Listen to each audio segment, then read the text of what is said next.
Hey guys, welcome back to my channel. It's me again. Okay, the day has finally arrived. We're doing the preview of Chanel Metiers 2023, codenamed as usual with Chanel's very famous codes. So it is 23A Metiers. As many of you know, it was held in Dakar, Senegal a few days ago. I wanted to wait for good quality pictures to come through. I don't want to be first. I want to be very thorough and make sure that you have all the accurate information and pictures. But before we go through the show, I want to explain why this catwalk show is really important, and I want to explain basically the background of Senegal and why it was held in Senegal. Okay, it's super important. First of all, according to one of the top executives of Chanel, who's called Bruno Pavlovsky, he's the president of Chanel Fashion. Generally speaking, in the business community, he is understood to basically speak for the family of Big C, the family that owns Big C, who are very private. They don't like doing press. Generally speaking, whatever he says, it's like a look into the way they think. So he said it was more like a festival. He did a French language interview with Le Point.fr, and he said that it was more like a festival where Chanel and their that 19M subsidiary of Chanel, where there are a lot of like French artisans, share like strategies and ideas with Senegalese artisans. So it's more like a festival. It wasn't just like one catwalk show and then they're leaving. They're going to be exchanging ideas. He also said that it has been in the works for like since I think just before C19 happened, and then the panoramic happened, and then they had to postpone it, but obviously now they were ready to go ahead with the collection and with the really incredible catwalk show that we just saw. Of course, honey, I watched it. You know what time it is. I absolutely loved it. If you've been following me on Instagram, I was posting updates on my Instagram. This is so monumental. It is actually crazy. Like I said, my husband, honey, does not care about luxury fashion brands. He could care less. But even he knew about this because I was like, oh, Chanel, and he's like, oh, I heard, he saw other people posting it as well. And he's like, oh my God, I can see so many African celebrities were there. It looks like Chanel executed this beautifully. I don't really have any comments. And in fact, not only were like African celebs there, Pharrell was there, Naomi Campbell was there, probably the most important her dignitary was there, and that is the First Lady herself of Senegal. This is a big deal. The First Lady of Senegal going to a Chanel catwalk show in Dakar. I mean, wow. If you had told a 16-year-old version of me that Chanel would be running around in Africa doing incredible fashion shows, and the first lady of the country where the show is would be like one of the top guests, I'll be like, that will never happen, girl. So it's really amazing. Okay, what is Senegal? Senegal is a country in West Africa. I'll put the flag up of Senegal here so you can have a look. In colonial times, there was an era called Senegambia, and then after independence, one country, of course, became the Gambia, another very beautiful country with a very vibrant culture and history. And then, of course, you have Senegal, equally beautiful, equally vibrant, and amazing. I have met many people from both countries, and they are just absolutely incredible people with absolutely beautiful cultures. And yeah, I mean, West Africa is awesome. So obviously I'm from East Africa, honey, but I know a lot about West Africans and their countries and their cultures. Absolutely amazing. There's no question. If you have a chance to go to Senegal, you should absolutely go. All right, now, Senegal used to be a French colony. France and Senegal today still have very strong relations, and France is one of Senegal's top allies, and Senegal is one of France's top allies. There is a kind of sort of Damocles political kind of thing going on with France in West Africa. It's basically outside the scope of this channel, but if you're aware of African geopolitics, you basically know what I'm talking about. France, I think, has been kind of rehabilitating its image in the Francophone West African countries, and it has also been doing a lot of kind of soft power rehabilitation of its image as well in Africa. Generally speaking, it's very interesting. As someone who is, I'm not from a French speaking African country, but my French is decent and I can get by. I've definitely seen a kind of, like, France is definitely much more interested in Africa than it was 20 years ago. There are way more French people on the African continent in different countries, and there are a lot of French brands that have come to Africa. So one of France's biggest brands, Chanel, has, I think, 2 beauty boutiques in South Africa, but they have no fashion like boutiques here. But they had never done a catwalk show in sub-Saharan Africa. According to Vogue, this is actually the first time that they have come to Africa, and it's the first time that any luxury brand has actually done a catwalk show in sub-Saharan Africa. It's really important to be aware of these details, because this explains why this is such a monumental thing that happened.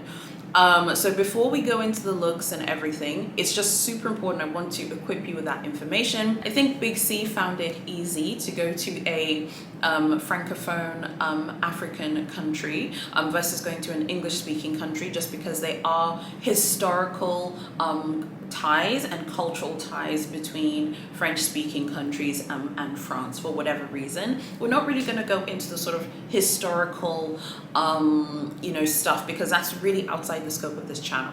Now, I wanted to give you that information, and then just some quick demographic information. Senegal is a majority Muslim country, and there's also a Christian minority, and there are many languages. Many Senegalese people, when you meet them, they speak, as I said, Wolof, which is the main language there. They'll speak French as well, and many of them also speak English. So they're incredibly educated people as well. So I just think this is just so incredibly exciting. There are a few critiques I saw on Instagram. Some people were saying, oh, this is like, what does this mean? Who cares? Doesn't really matter. I mean, this is a big deal. Many people got jobs and did work because of this festival. They worked with many local artisans to make a lot of the prêt-à-porter that you're going to see in the pictures that I'm about to show you. This is a huge deal. A lot of you were asking me, like, oh my God, does this mean like Chanel's going to have a boutique in Africa? No, I don't think that's what this means at all. I think that Chanel is a very cautious brand, and that is why Chanel is Chanel, honey. They don't just do things randomly because it's a look or a mood. All right, so I wanted to just kind of do that introduction. It's really important to understand. It's really important to understand the cultural context of this catwalk show and why it is important and why it is relevant. All right, so let's go through some of these looks and some of the bags, obviously, and we'll just go through a bunch of things right now. This looks so intricate. So like I said, a lot of Senegalese artisans were involved in the making of these products. So from the bags, accessories, and ready to wear. This is interesting. Looks very interesting. This bag looks like tweed, honey, Chanel, honey, and her tweed. Another really interesting looking piece. And I think, just generally speaking, there are a lot of embellishments. This looks very embellished. This is going to cost a fortune. This one here, because it has they look like wooden cubes or something. This is going to cost an absolute fortune. It's going to be worth a lot of money. There's a cocoa handle here as well. Again, looking interesting. And a Chanel 22, baby. The Chanel 22 is in Dakar, looking amazing. I think it's beaded. I mean, that actually does look really good, I can't lie. There's also this bag here. There's also this bag here with the double C's, and they have like pearls as well. There's a blue version, which is interesting. I don't like blue. You know how I feel about blue. I'm not a massive fan of the color, but I think this is very interesting as well. There's this bag here that has this massive chain. Ooh, this chain is interesting. It's quite big. So very curious to know what you think about those ones that we just quickly had a look at now. And then there's this bag. God, it's like black, and the double C's are also black. This kind of reminds me of the bag, the gas, the petrol tank bag from the Metiers when Karl Lagerfeld was alive and they went to Dubai. Does anyone remember that one? The petrol tanker one, kind of reminds me of that. So there's this. This is interesting. That's also going to cost a fortune. There's a bunch of other bags as well. Just wanted to quickly show you. I mean, I think that this is just an interesting thing. Like, I just never would have thought I would ever see Chanel in Africa. It's just not something that I thought it was ever going to happen. So I'm kind of, and you know, normally I'm never speechless and I'm never lost for words, but I'm struggling to even speak because I just can't believe I'm even seeing this, you know. There's this really beautiful, like kind of oxblood burgundy. It looks like a seasonal flap. Looks like a new design. I haven't seen this before, like a new seasonal. And then there's also this. I don't know what this is. Unsure about this. Looks kind of bulky and big. And then there's this blue bag as well. Look at the jumper. The jumper is very intricate. It's this white jumper. Very intricate and very pretty as well. There's some ready-to-wear designs I wanted to quickly show you. I'll just put them up all on the screen and I'll just walk you through them while you look through them. The ready-to-wear from this collection was absolutely fire. There was one publication that said it was very 70s. It is really 70s. Very intricate, beautiful colors. You know, there's like a beautiful like sunburnt color palette. There's a lot of orange, there's a lot of vermilion, red, sienna. There are a lot of different colors. I think, but I just wanted to show you my favorite look from the show. Well, one of my favorite looks from the show is this one right here. I just love this so much. I love the cardigan, the way it looks. It looks so intricate. This looks super African, but it looks like Chanel at the same time. I love this. I think it's absolutely stunning and luxurious. So I just wanted to quickly show you those ones as well. And then I wanted to show you, and by the way, this model, I think this is one of Virginie's favorite models. She's always represented, but I love the shirt as well. It's a beautiful color. I have to say I was quite surprised with the ready to wear because it's just been, it was a really, really good collection. I know you're like, you're just saying that because you're happy they went to Africa. No, I promise. This was a really good collection. Their Metiers collections always tend to be the best ones. This is really great. I think one of the most commercial looks is probably going to be this one with this like oversized kind of like shacket thing. I think this is going to do very well. Their logo shirts are very popular. People seem to love them. The ready to wear was very comprehensive and I think it was very true to Virginie and the things that she is into. I think it looked really, really good. Now let's just go back to the handbags again. There's some really beautiful ones here that I just wanted to quickly show you. There's this one here, which is it's like, I don't know if these are sequins. I don't know what material this is, but it's like red and purple and then black. This is going to cost an absolute fortune, but it's completely beautiful. So I just had to show you this one as well. And then there's this little tiny troll. It's a cute little troll. I mean, I think they'll probably be like, oh, this is an AirPod, you know, holder or something. You can hold your AirPods in it. It's very, very small.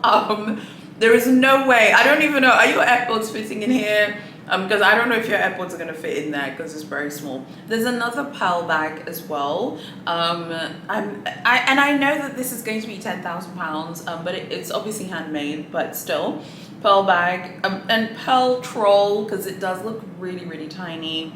There's another seasonal bag that looks quite boxy as well, and then a few other bits and pieces as well. One of my favorite close-up shots is this one. It's just beautiful. It's like all black. It looks like velvet and ready to wear piece. It's just like this really beautiful ready to wear ensemble. I love the belt as well. There are a lot of just stunning prêt-à-porter pieces. This collection is going to do well. Obviously Chanel is still targeting a Western audience with this collection, so they're still going to have a lot of tweed. Obviously you wouldn't really be wearing tweed in hot countries like Senegal or Tanzania or South Africa or Nigeria. But yeah, I thought that the collection looked really, really good. I liked it a lot. And then there are just a few other ready-to-wear pieces I'll put up here, and then we'll just quickly talk through the collection. Okay, so what did we think about the Chanel-Dakar 23A? Well, I think it looked really good. As always, with Metiers d'Art, what you see on the catwalk is just that. It's just the catwalk show. There are going to be tons of other products that are going to be part of Chanel-Dakar. I think VIP clients, big spenders, and people who were invited to the catwalk show got this really cool African necklace. If I still have the picture, I'll put it up on the screen. It had like the like literally like my earrings. It had like the shape of Africa but with the double C's. Allegedly it's not going to be made into production. That's such a shame, because that is probably one of the best things I've ever seen from Chanel in ages. I would love to have that, honey. But if you're a top spender at your local store, you have probably already been sent it. If you're a VIP at your local store, you've been sent it. But like I said, they're not going to make production, so they were given basically as gifts as well to people who attended the catwalk show. It's obviously costume jewelry, but that's a very special collector's piece. That is for collectors, because who would have thought, you know, that Chanel would even be on the African continent doing fashion stuff, not the beauty business, the fashion. As I said, they have 2 company-run beauty stores in South Africa, but at the end of the day, the fashion side is like the biggest and most important side in terms of what we care about. I hope no one's offended. I love Chanel's beauty line. I think Chanel is great, but for them to open a fashion store would be the most monumental thing. So this was the catwalk show, and there's some pieces that I like. There are a few things that I like. It's a very, very, very heavy. It's a very heavy collection. A lot of fabrics, a lot of embellishments. Okay, you guys, so I was filming, but then I went out with my husband. So I've come from going out for the day. It's a public holiday here. So I wanted to just continue filming because I have a lot of other bits and bobs I want to say. So this is just a preview of 23A. You know how I do. I do multiple previews because Chanel will always leak bags and pret-a-porter and other bits and bobs later on. So we'll see more Chanel-Dakar. We haven't seen like, you know, tons of costume jewelry yet. We'll see a ton of that. We'll see shoes, you know, we'll see a lot of course, ready to wear and things like that. At the end of the day, I think this is a great show. I think it's a great beginning. It's true to Chanel, but it had this beautiful West African color palette, really beautiful colors. Like I said, that sunburnt or kind of, I don't know, this really beautiful like strong sunburnt color palette with beautiful orange hues, beautiful reds, browns on the tweed. It's a very subversive take because they've taken this beautiful, gorgeous West African color palette and they have used it on Chanel's traditional tweeds, which are normally known for colder Western climates. I think it's a very beautiful collection. I love the kind of messaging behind the collection. So I thought it was very good. There are a few items I liked from it as well, but I want to see the full like leaked pictures, which we will see as time goes on. But there were a few standout pieces, as I told you, that looked very good. There's some really nice earrings that I saw in a picture. This one here, it's an earring or an ear climber. This was very interesting. I think this is going to do very well, and I think many people will want to get it. So what did you guys think of Chanel-Dakar? Before we go on, please make sure you're fully subscribed. A lot of you are watching my videos, honey, but you are not subscribing. Please make sure that you're fully subscribed to my channel. I'd love to have your support. I have another Chanel video coming tomorrow. We're going to preview 23P. Chanel is busy, honey, but we're going to preview 23P tomorrow. But yeah, just super excited, and I'm happy for Chanel. I think this is a huge monumental moment for them. Just to quickly touch on, like, does this show have broader implications for Chanel in Africa? No and yes, and by that what I mean is, I don't know if this means that there's going to be like a boutique in Johannesburg, because let's be very clear, the place where Chanel has to open their store is Johannesburg, South Africa. That is a fact. Anyone who shops luxury in Africa knows this. They wouldn't open anywhere else. It wouldn't make sense. That's where the market is. I've said it before, but the South African market is the gateway to sub-Saharan Africa.